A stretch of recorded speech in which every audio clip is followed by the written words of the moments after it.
émission Bienvenue Question pour un citoyen. Madame, Messieurs, bonsoir. Un plaisir énorme pour nous de vous retrouver pour ces numéros où nous avons l'opportunité de recevoir et de nous entretenir en même temps avec l'honorable Emery Okoundji, qui est secrétaire national du parti politique FONUS, parti cher à Olingankoy. Avec lui, nous allons chercher à en savoir plus, échanger sur la crise politique que traverse la République démocratique du Congo. Honorable, bonsoir.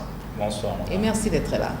Merci. FONUS, parti membre du Rassemblement. L'accord de la Saint-Sylvestre, jusqu'à piétiné.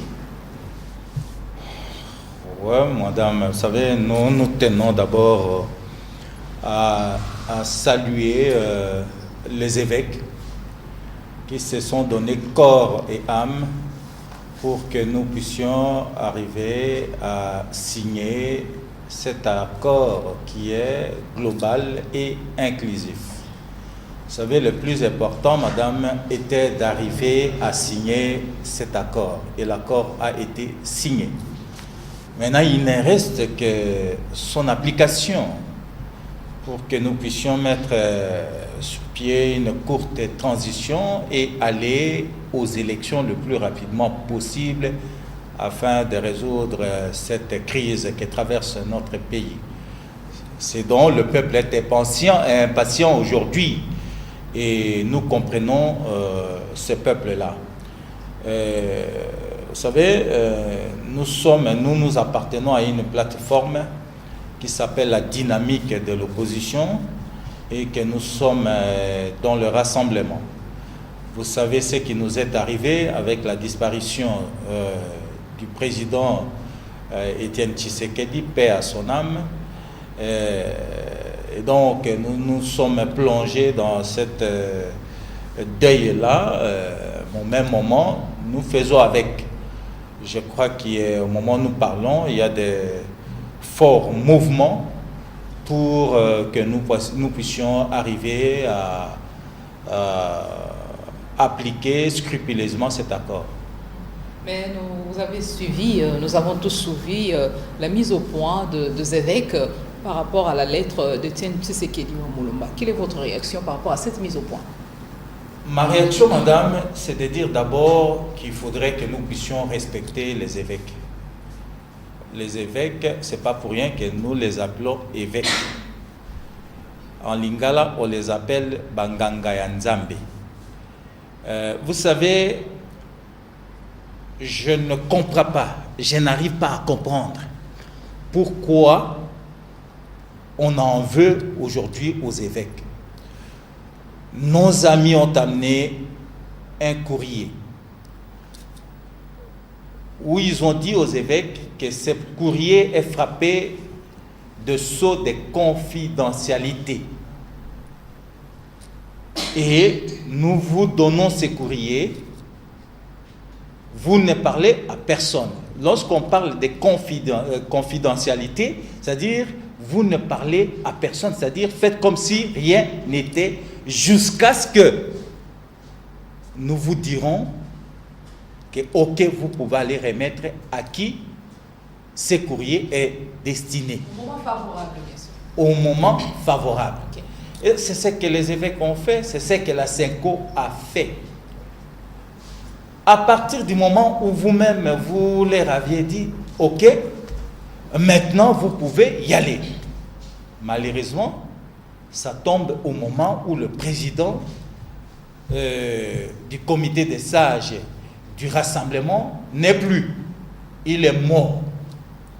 Et que les évêques respectent les contrats, bien que verbal, tels que vous leur aviez dit. Pourquoi ça doit poser problème? Parce qu'il y a un problème maintenant de vérification de l'authenticité. Vous savez, la personne qui est supposée avoir écrit cette lettre n'est plus, auprès de qui nous pouvons vérifier. Et donc, madame, vous comprendrez par là que nous devons respecter les évêques pour le travail qu'ils ont abattu. Nous ne devons pas en faire un problème et surtout mener une campagne de diabolisation envers qui que ce soit, d'autant plus que les faits parlent d'eux-mêmes. Vous demandez à quelqu'un d'être confident, que ces courriers est frappé de sceaux de confidentialité, cette personne respecte ce que vous leur aviez demandé. Il n'a pas mal agi. Honorable, c'est simple. Le chef de l'État, Joseph Kabila, vous demande à ce que le nouveau président qui sera réélu à la tête du RASOB puisse lui remettre cette lettre-là. Alors, qu'est-ce qui bloque la machine? L'opposition harmonisée. Arrangez-vous, faites le plus rapidement possible pour élire le nouveau président du RASOB. Effectivement, madame, nous n'en faisons pas. En tout cas, du moins, nous, au niveau de notre plateforme, la dynamique, nous n'en faisons pas un problème. Vous savez, madame, nous sommes une opposition politique. Dit opposition politique, dit un état d'esprit. Et nous combattons, madame, les antivaleurs. Et nous bataillons pour des valeurs républicaines. Par là, vous comprendrez que nous dénoncerons et nous condamnons tout comportement assassinatoire de la démocratie.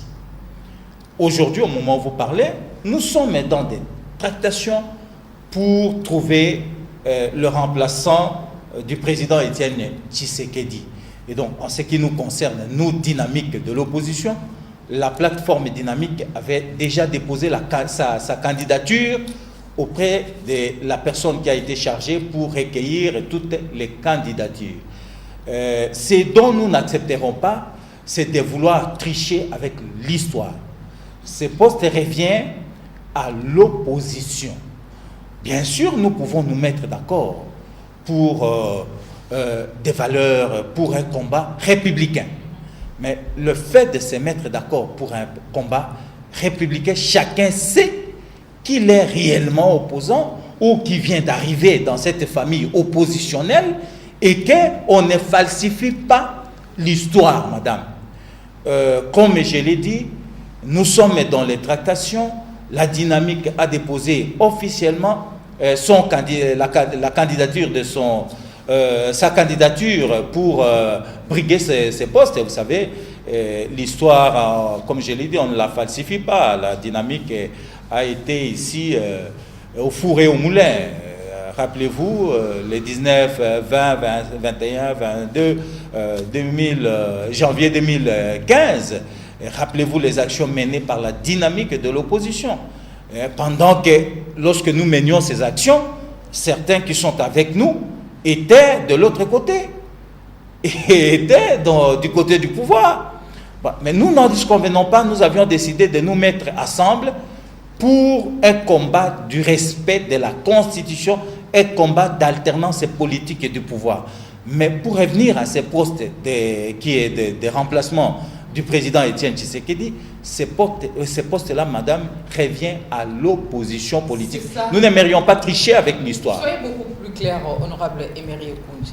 Quel est votre avis au sujet de la désignation du Premier ministre? Notre avis est clair.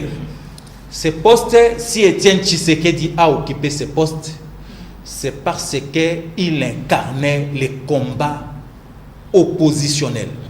Il incarnait la lutte de toute une opposition. Personne ne pouvait mettre en doute les combats d'Étienne Tshisekedi. Ces postes reviennent à l'opposition. Pourquoi? C'est parce que nous sommes arrivés à signer un accord. Je ne reviens pas, je ne vais pas remuer ici le couteau dans la plaie, mais c'est parce que nous n'avons pas été à la hauteur de tenir les élections dans les délais constitutionnels. Et ceux qui gouvernaient ont compris les choses. Et nous sommes dit, maintenant qu'on n'a pas respecté pour cette période de transition, eh bien, ceux qui vont surveiller, c'est les gens qui n'ont pas été au pouvoir, c'est-à-dire les gens de l'autre camp, de l'opposition. Voilà pourquoi ces postes revenaient d'office à Étienne Tshisekedi. S'il était vivant, ça ne poserait aucun problème, puisque c'est lui seul qui avait même le pouvoir discrétionnaire de nommer, d'envoyer le nom du candidat Premier ministre. Vous ne trouvez pas que la disparition d'Étienne Tshisekedi vous a plongé dans un désordre total? Oui et non. Oui, parce que nous voulons tricher avec l'histoire. Oui, parce que nous voulons falsifier l'histoire. Madame, un dissident n'est pas un opposant. Et nous, madame, dans l'opposition, nous ne combattons pas des hommes, des individus. Vous devez être prudent. Nous combattons un système. Vous devez être prudent, vous, les opposants, parce que Etienne Tshisekedi aurait été tué. C'est ce qui se raconte. Il serait tué. Vous comprenez ça? Est-ce que si réellement Tshisekedi a été tué, n'est-ce pas pour favoriser les désordres dont vous êtes victime aujourd'hui au sein de l'opposition? Mais s'il y a des ordres aujourd'hui, c'est que ces présumés assassins d'Etienne Tshisekedi, ceux qui l'ont assassiné, comme vous le dites, je ne sais pas encore, il faut faire l'autopsie. C'est ceux-là qui sont à la base du désordre que nous vivons aujourd'hui. Si réellement ce que vous dites est vrai, si ces allégations sont confirmées, c'est que c'est les auteurs présumés de cet assassinat qui sont à la base de ce que nous vivons aujourd'hui. C'est donc, madame, vous savez, tôt ou tard, le peuple devra connaître la vérité sur cette histoire. Ce qui n'est pas, vous voyez, lorsque nous voyons les cheminements même des événements, ça nous inquiète et nous avons, le peuple congolais a droit à la vérité. Puisque maintenant tout le monde en parle. Il faudrait que l'on sache la vérité. Puisque Etienne Tshisekedi a pris son avion ici en bonne santé. Et il est arrivé à Bruxelles, même lorsqu'on lui a fait les check-up, tout était bon. C'est un problème de genoux, mais qui est arrivé à ce que nous déplorons aujourd'hui et ce que nous dénonçons aujourd'hui. Et donc, lorsque nous voyons les cheminements des choses, la manière dont on veut conduire les choses, même au sein du rassemblement, nous ne nous retrouvons plus comme opposants. Et nous n'accepterons pas. Vous donnez l'impression d'être assoiffé du pouvoir et l'intérêt de la population, vous mettez ça de côté. C'est le pouvoir qui vous intéresse. Non, madame, nous avons mené un combat dans ces pays. Chacun tire les draps de son côté. Non, madame, puisqu'on veut tricher. Le problème, c'est quoi? C'est de vouloir utiliser les mêmes méthodes que nous combattons. C'est pourquoi je parle ici du système. Qu'est-ce que la lettre testament d'Etienne Tshisekedi Mulumba? Madame, vous savez, il est difficile. Moi, je n'ai pas lu cette lettre. Je vous ai expliqué ici que ceux qui ont amené cette lettre ont dit aux évêques que cette lettre est frappée du sceau de confidentialité. Bosala neti eloko ezate neti bomonité jusqu'à ce que biso tokoyeb sabino que non. Maintenant, beaucoup qui comme ma lettre wana et pas moto batindeli.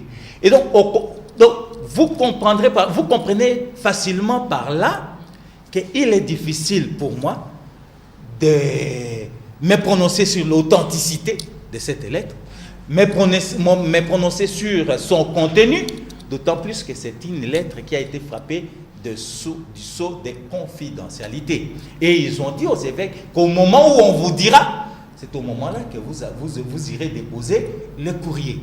Et lorsqu'ils ont dit aux évêques d'aller déposer, malheureusement, c'est dont nous déplorons, malheureusement, l'auteur, le présumé auteur de la lettre n'est plus. Alors, qui peut vérifier l'authenticité de cette lettre? Parce que si l'auteur était à vie, le président de la République allait appeler le président du rassemblement. Est-ce que c'est vous? Mais c'est une lettre testament, c'est simple. Mais madame, la vérification de l'authenticité, c'est qui peut témoigner? Je crois que le président de l'UDPS, c'est lui qui devait témoigner. Et une lettre testament... Vous entendre parler, c'est comme si vous êtes contre la candidature de Félix Tshisekedi? Non. Comme Premier ministre? Non, madame, écoutez, moi je veux pas mentir. Je ne veux pas falsifier l'histoire. Nous, en tant que dynamique, nous soutenons la candidature de Félix comme UDPS. Ok, madame? Nous ne soutenons pas autre chose. Lorsque l'on nous a demandé, nous, dynamiques, d'emboîter leurs pas, de les suivre en faisant des déclarations comme quoi nous désignons Félix Tshisekedi, nous avions dit ceci. Nous ne pouvons en aucun cas faire pression sur le patriarche. Le patriarche est dans son pouvoir discrétionnaire qu'il désigne qui il veut et nous allons nous incliner. Je vous parle des faits, puisque ça tire dans tous les sens. Ça tire même sur les évêques, ça tire... Non, on ne doit pas falsifier l'histoire, on ne doit pas falsifier les faits. En journalisme, dans votre métier ici, on dit le fait sont sacrés, mais les commentaires sont libres. Voilà. Donc, je ne mets pas en cause la lettre. Mais aujourd'hui, il est difficile de vérifier l'authenticité. D'autant plus que les personnes même qui ont amené la lettre, ces personnes-là, elles-mêmes ont demandé aux évêques de garder secret la lettre. Et l'affaire n'est connue qu'après la mort tragique de Étienne Tshisekedi Wamulu. Voilà pourquoi il y a interprétation dans tous les sens. Pourquoi l'on a demandé, parce que si Tshisekedi a envoyé un nom, il n'a pas honte et il ne peut pas se les cacher. Tshisekedi, c'est un homme qui a lutté pour des valeurs démocratiques dans ce pays, pour la gestion transparente de la chose publique, pour la liberté d'expression, la liberté d'opinion. Et donc, je ne vois pas comment il s'est généré dans son pouvoir discrétionnaire. Il a envoyé une lettre et qui demande que ça soit secret. Et voilà que maintenant il est mort. Comment vérifier? Voilà tout ça là qui complique la chose. Bien qu'il y avait démenti, il y avait rectification, mais qu'est-ce qui a fait que la semaine passée, il y avait des rumeurs que le numéro 1 de FONUS aurait été menacé en la résidence de Étienne Tshisekedi Wamulu sous prétexte qu'il est corrompu, il travaille avec Katebe Katoto, ainsi de suite. Pourquoi ces rumeurs en ces temps-ci? Vous savez, madame, nous sommes d'une opposition démocratique et républicaine. Nous devons veiller à nos comportements comme acteurs politiques. Parce que, madame, aujourd'hui, si on nous appelle opposants, c'est parce que nous combattons un système. Malheureusement, ces systèmes, maintenant, nous vivons ces systèmes que nous combattons au sein de l'opposition. Ces systèmes qui fait des antivaleurs, son mode de gestion de la chose publique, les mensonges, la corruption, la médisance, des combines politiciens. Bref, une gestion opaque de la chose publique, aujourd'hui de la chose oppositionnelle. C'est pourquoi j'ai dit ici que nous n'hésiterons jamais, madame, de dénoncer tout comportement assassinatoire de la démocratie que nous voulons dans notre pays. Et c'est ça l'héritage de Tshisekedi. Il nous a légué cet héritage et personne d'autre ne va nous arracher cet héritage, madame, que de la médisance, que de la peur d'autrui. Madame, nous sommes une opposition. Il y a un poste vacant. J'en viens. Il y a un poste vacant. La moindre des choses, c'est d'accepter le jeu démocratique. C'est d'accepter la compétition démocratique. La compétition, cette compétition peut aboutir à un consensus. Tout comme on peut aller jusqu'au niveau des élections au sein des prétendants. Puisque nous avons les membres du conseil originaire, c'est là qui ont siégé avec le patriarche, le premier conseil des sages. Ils sont là. Le patriarche est mort, mais le secrétaire rapporteur est là. Donc, nous pouvons constituer ce conseil des sages et soit trouver un consensus, soit aller aux élections pour choisir. Mais pourquoi la peur de l'autre? Pourquoi la peur? Madame, c'est des méthodes, lorsque vous regardez très bien, il y a une main invisible. Parfois qui n'est pas ici à Kinshasa, mais qui diligente, qui téléguide les acteurs politiques, soit par des SMS, soit par des mots d'ordre.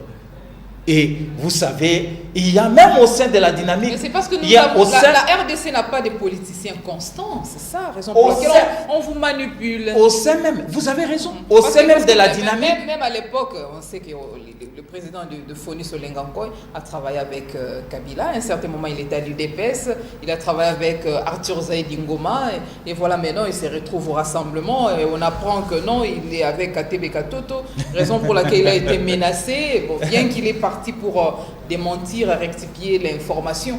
Pourquoi nos politiciens ne sont pas constants? Madame Olenga Nkoy n'est pas un agent de service.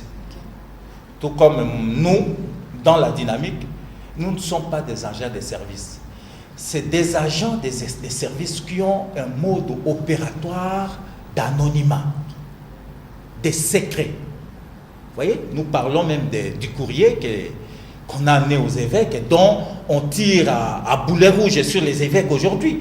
C'est puisque la méthode, lorsque vous regardez la méthode, c'est une méthode de service.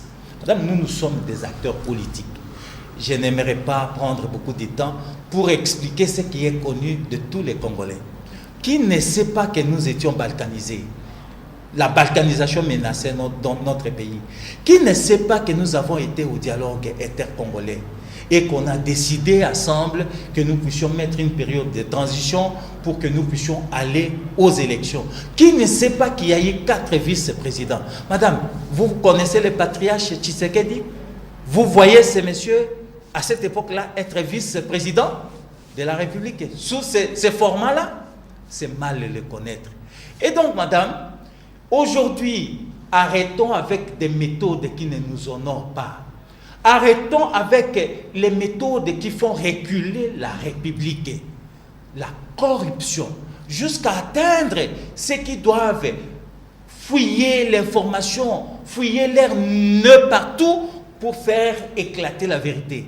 Les recruter comme des combattants, des militants, pour qu'ils tirent à boulet rouge contre les hommes politiques. Qui est en train Où allons-nous? Madame, c'est une main invisible ça fait mal.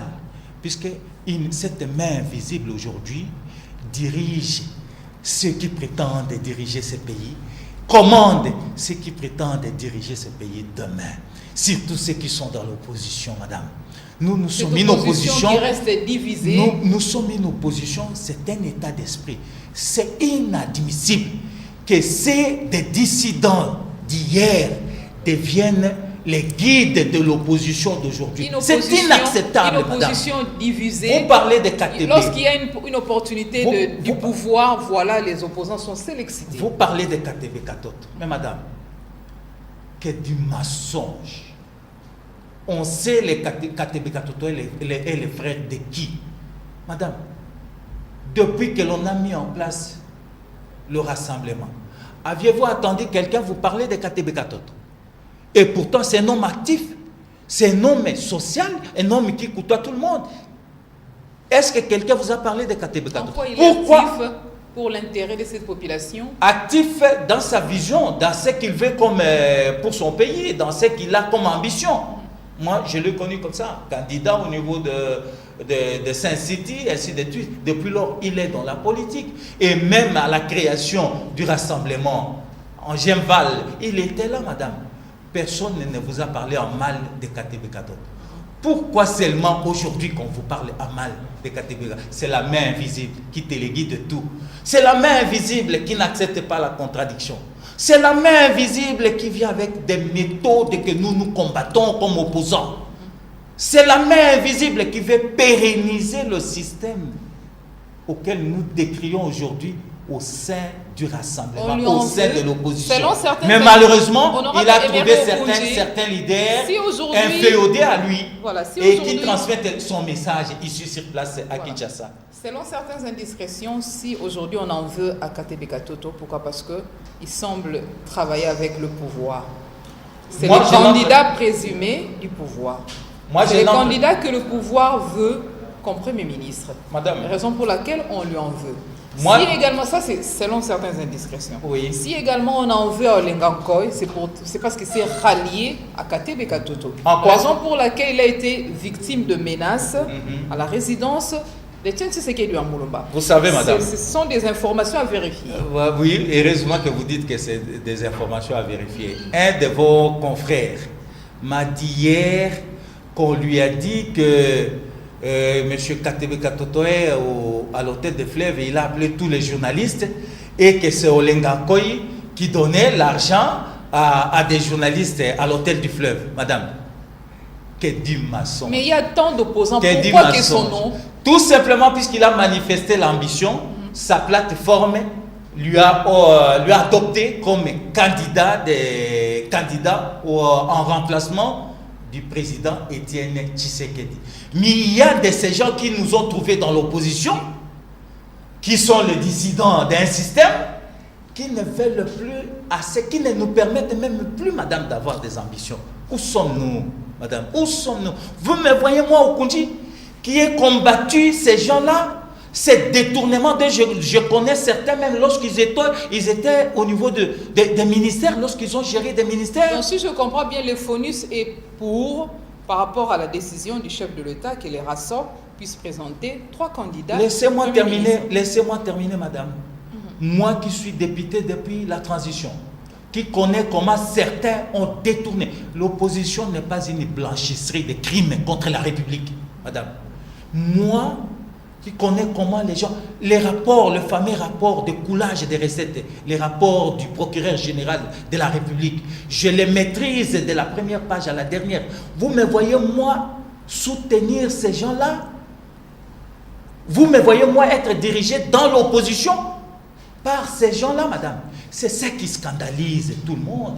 Et vous voyez ces opposants-là, de la dynamique, ces opposants-là de l'UDPS, qui ont perdu le leur pour avoir mené cette lutte contre toutes formes de dictature et une bataille pour l'avènement d'un État démocratique. Accepter facilement que nous puissions amener au trône nos bourreaux d'hier, tout simplement parce qu'ils utilisent les moyens auxquels ils ont saigné à blanc la République. Non. Non, madame, je ne l'accepterai jamais. Vous ne trouvez pas, honorable Okundji, que la disparition de Etienne Tshisekedi semble compliquer la poursuite des négociations ainsi que son aboutissement? Madame, c'est pourquoi nous aimerions savoir la vérité, rien que toute la vérité sur la disparition brutale d'Etienne Tshisekedi. Ça va nous éclairer, ça va nous apaiser. Parce qu'Etienne Tshisekedi, n'en déplaise à ceux qui sont aujourd'hui, qui chantent des poèmes à la gloire de leur guide éclairé qui est quelque part et qui les téléguide. Madame, la disparition d'Etienne Tshisekedi laisse un point d'interrogation qu'il faudra que l'on puisse répondre pour que son peuple soit apaisé. Parce que nous ne pouvons pas accepter que Etienne Tshisekedi disparaisse aujourd'hui. Il peut disparaître physiquement, mais son état d'esprit reste avec nous. Sa lutte, il nous a légué cette lutte-là, et lui-même le disait. Nous devons mener cette bataille jusqu'à l'avènement d'un État réellement démocratique. Que des combines, que des bases, des complots de bas étage. Non, vous trouvez normal que lorsque l'on va plairer un baobab comme Etienne Tshisekedi, que les gens soient tabassés? Non. Etienne Tshisekedi, c'est un grand leader, c'est un baobab pour ce pays. Il faut honorer la mémoire de ces papas-là. Voilà. Il ne mérite pas ça. Un baobab qui est tombé. Oui. Alors, le chef de l'État, Joseph Kabila, veut voir la lettre être remise par les nouveaux présidents RASOP. Vous ne trouvez pas que ça constitue un piège pour l'opposition, lui permettant d'y gagner du temps? Parce que apparemment au sein de l'opposition, il y a des différends et le nouveau président d'IRASOP ne sera pas désigné dans un bref délai. Madame, si on n'avait pas utilisé des méthodes de service, nous ne serons pas là. Il aurait suffi que cette lettre soit tout simplement accompagnée d'un PV des gens, des membres qui siègent au comité des sages, ça aurait prouvé l'authentification ou l'authenticité de ces documents. Vous doutez de l'authenticité? S'il vous plaît, madame, s'il vous plaît, ce n'est pas moi. Ce n'est pas moi, ça saute à l'œil nu. Vous savez, madame, Tshisekedi, c'est un homme très correct.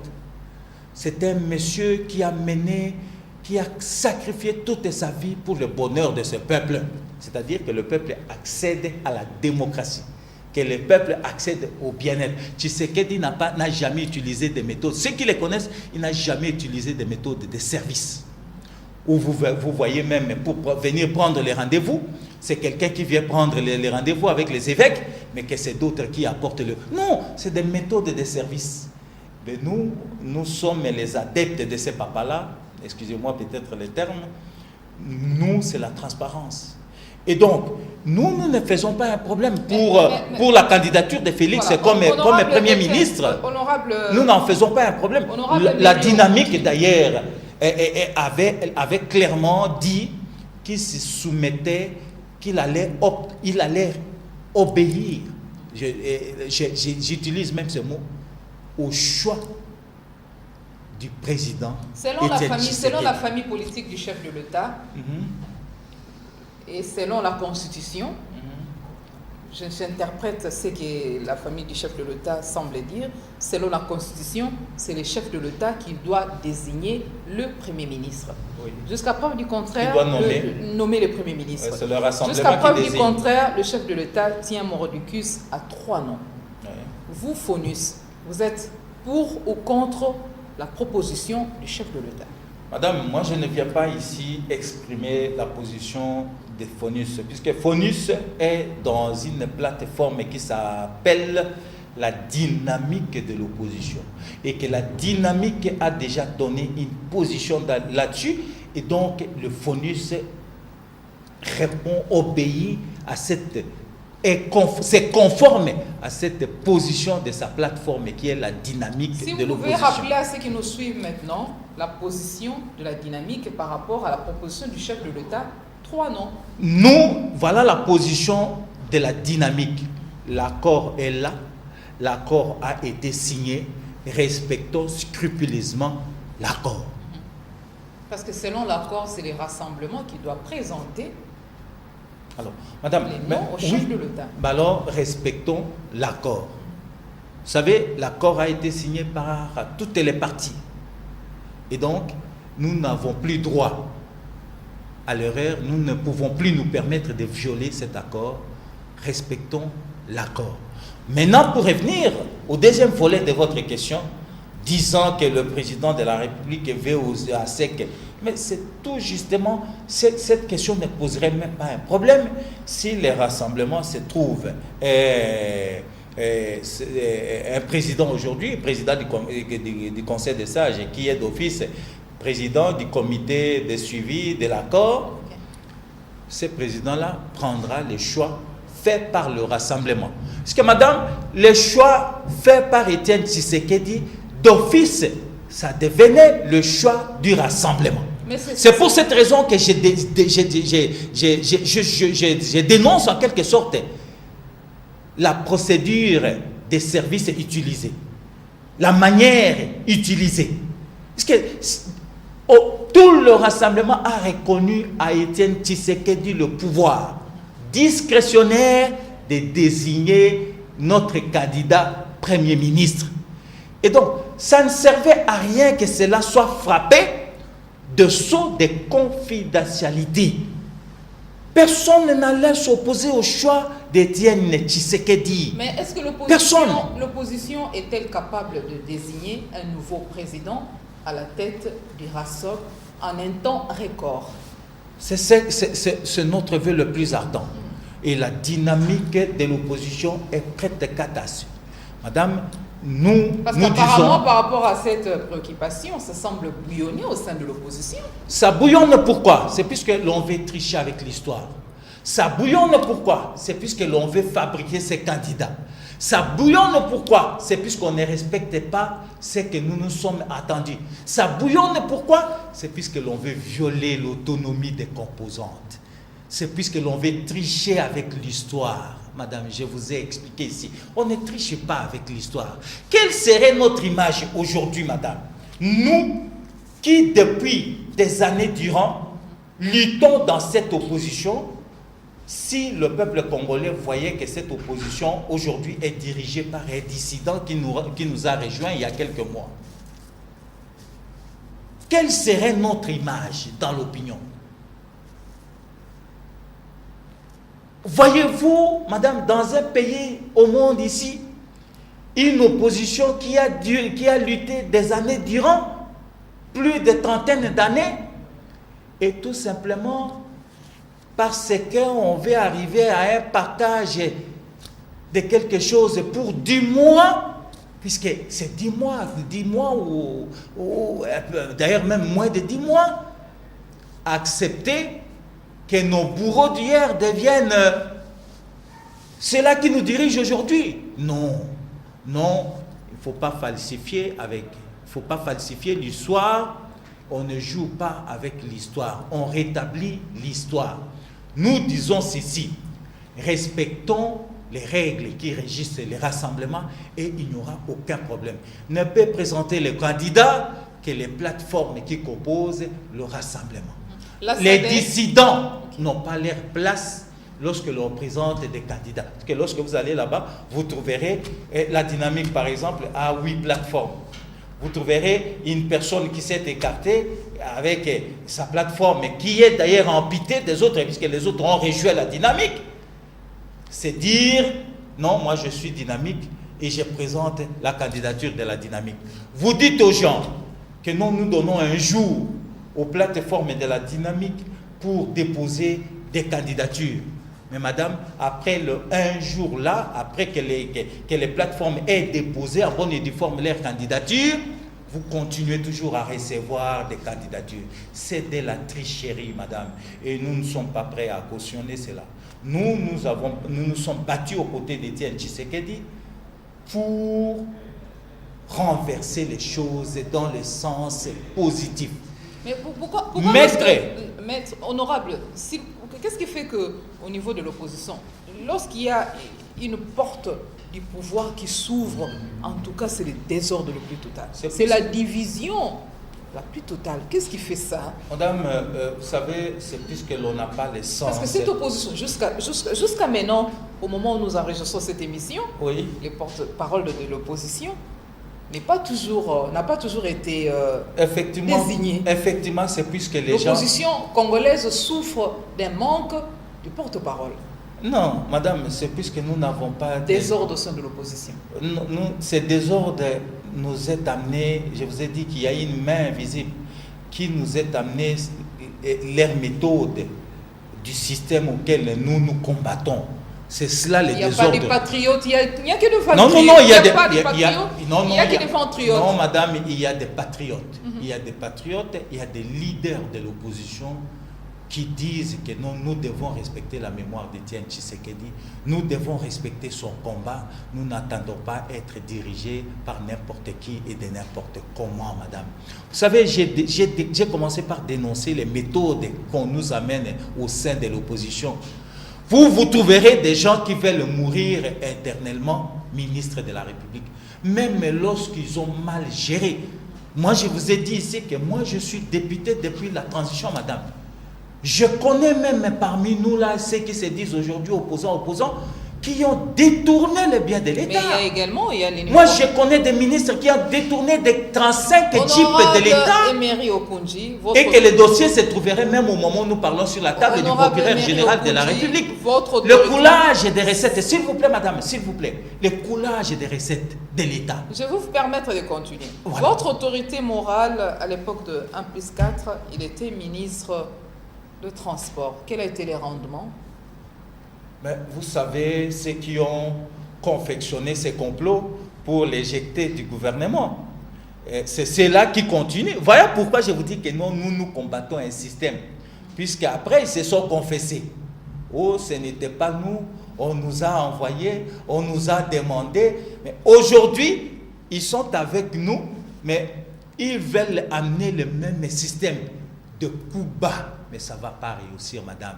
Ça ne va pas réussir. Vous ne pouvez pas recruter des journalistes que nous respectons beaucoup. Les gens qui font comme vous faites là, votre travail. Vous parlez en parabole. Qui sont ces gens? Madame, comme vous faites là, pour nourrir la démocratie dans notre pays, parce que la démocratie c'est nourrir des débats, vous les recrutez, vous faites de ces journalistes des combattants, des militants pour votre cause. Lorsque vous regardez certains de vos confrères, de vos conseils, vous posez la question, est-ce qu'ils sont encore journalistes? Est-ce qu'ils peuvent encore faire leur métier de journaliste? Est-ce que vous ne pouvez pas dévoiler ces personnes? Non, madame, je ne suis pas venu ici pour faire la campagne ni la publicité des gens. Je parle pour que nous puissions corriger dans l'avenir, madame. Parce que moi, je ne me vois pas, moi, entrer dans un système que je combats. Vous savez, ce système-là, je le combattrai partout. Détourner l'argent de l'État, détourner les biens de l'État pour les mettre dans des poches. Moi, madame, opérer une mafia étatique, c'est-à-dire, vous faites par exemple plus de 300 sociétés fictives où tous les marchés de l'État, vous vous encaparez avec, et vous faites en sorte même que certaines compagnies de l'État disparaissent au profit de vos sociétés fictives. Vous attendez, vous me voyez, moi, Emery, soutenir un système pareil.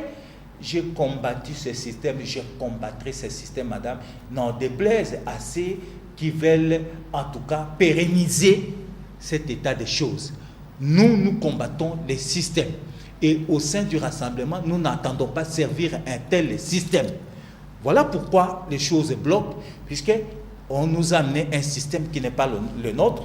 Et nous faisons face maintenant à des combats. Merci pour cette déclaration. Un combat contre les systèmes qu'on nous a érigés comme un mode de gouvernance, et l'autre combat contre les systèmes qu'on nous a amenés au sein du rassemblement, les mêmes systèmes que l'on a amenés par des envoyés spéciaux au sein du rassemblement.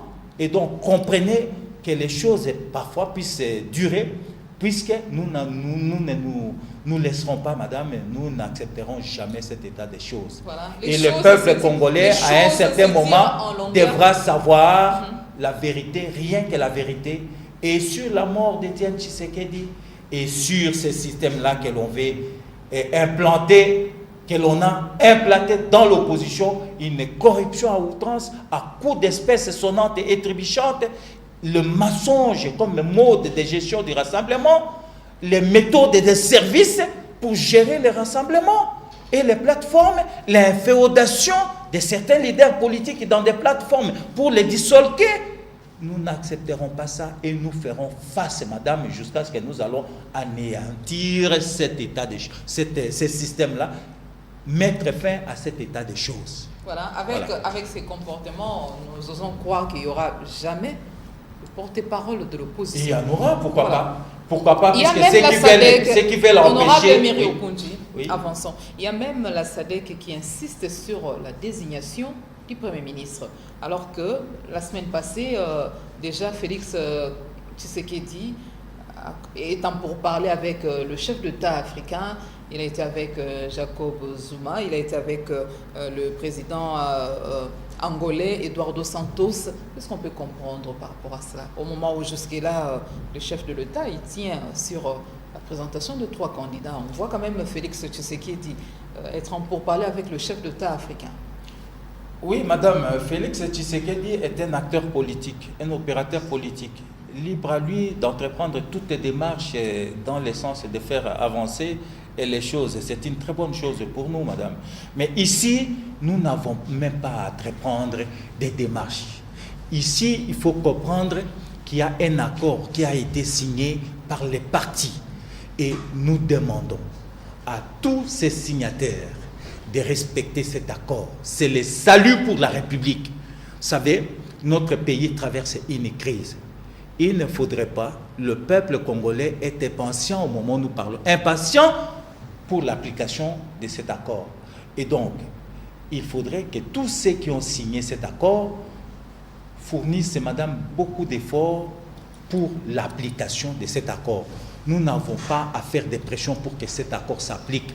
Un homme d'État, c'est un homme qui sait respecter son engagement. Lorsque vous engagez quelque part de bonne foi, vous devez respecter cet engagement. L'accord a été signé. Nous disons merci à nos évêques qui ont abandonné presque des semaines et des semaines leur mission ecclésiastique, leur diocèse respectif, pour que nous puissions trouver cet accord-là. Voilà, Dieu merci, l'accord est trouvé, madame. Nous en appelons à la bonne foi de chacun. Voilà, Tshisekedi est mort depuis le 1er février dernier, mais les divergences politiques, les divergences persistent. Quelle chance donnez-vous à l'organisation paisible des élections ainsi qu'à l'alternance politique? Vous savez, l'alternance politique dans notre pays aujourd'hui est incontournable. L'organisation des élections est incontournable aussi. Madame, le peuple congolais ne jure que sur l'alternance politique du pouvoir. Et donc, tout acteur politique, tout dirigeant qui ne va pas comprendre ces messages trouvera le peuple congolais sur son chemin. Et ça ne marchera plus, madame. Nous ne sommes plus à l'époque où l'on peut dicter ces peuples, où l'on peut utiliser des méthodes dictatoriales contre ces peuples. Non. Le peuple congolais aujourd'hui n'attend qu'une courte transition et l'amener aux élections pour qu'il choisisse ses dirigeants et il les place dans les institutions respectives de la République. C'est ça le salut. Voilà. En dehors de ça, madame, une perte inutile du temps, et que celui qui va croire qu'il trompe le peuple, il se trompe lui-même, puisqu'à un certain moment, lorsque ce peuple, madame, se mettra à défendre sa démocratie, à défendre sa constitution, puisque vous tergiversez avec l'accord signé, eh bien, je crois que ça sera trop tard pour nous tous. Après sondage d'opinion, pensez-vous que le peuple congolais continue à faire confiance aux institutions en place, ainsi que à l'opposition après la disparition de Etienne Tshisekedi Tshilombo? Vous savez, le peuple se trouve un peu dans une confusion, vous savez. Et ce peuple se trouve un peu perdu. Un peu perdu parce que il n'arrive plus à comprendre. Il n'arrive plus à comprendre.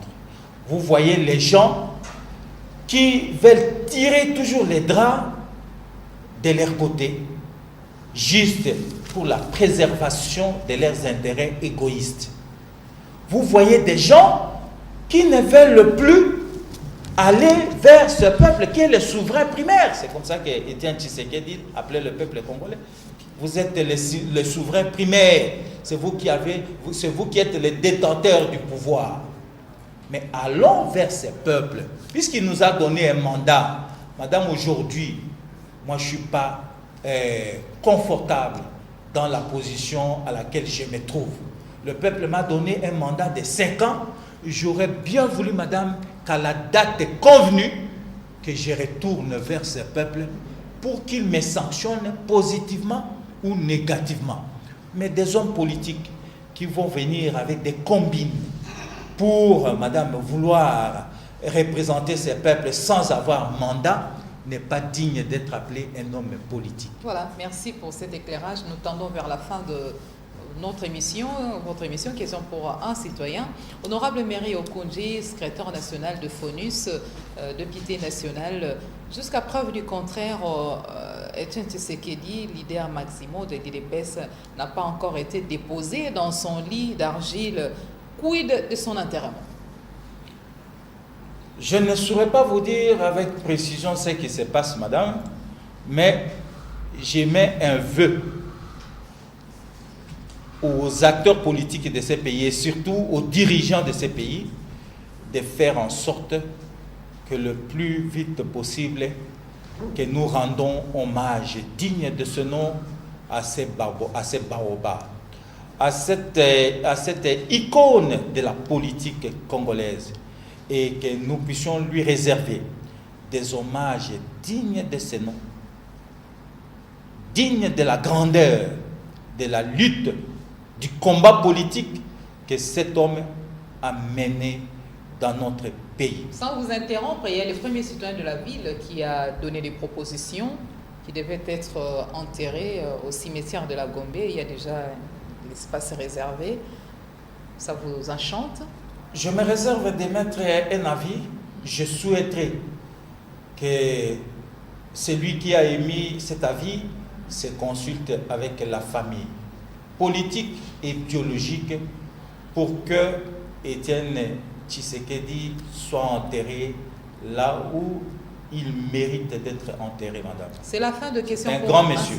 C'est la fin de questions pour un citoyen de ce soir. Un message spécifique. Le message, madame, c'est de dire aux Congolais de rester vigilants. Vigilants pour que l'accord de Saint-Sylvestre soit appliquée le plus rapidement possible, afin que nous puissions aller à la fin d'une courte transition aux élections. C'est le peuple qui distribue, madame, les cartes. Nous en avons assez avec le partage équitable et équilibré. Alors vers les détenteurs du pouvoir, dans une démocratie, c'est celui-là qui décide, c'est lui le souverain primaire. À ceux qui veulent imposer le système que nous combattons au sein de l'opposition, nous les mettons en garde. Nous n'attendons pas, madame, céder CATAC. Ça va de l'image de toute l'opposition. Arrêtez avec des méthodes qui ne nous honorent pas. Le mensonge, la médisance, la calomnie, la corruption, le recrutement des journalistes pour faire des journalistes des combattants. Étienne Tshisekedi, madame, là où il est,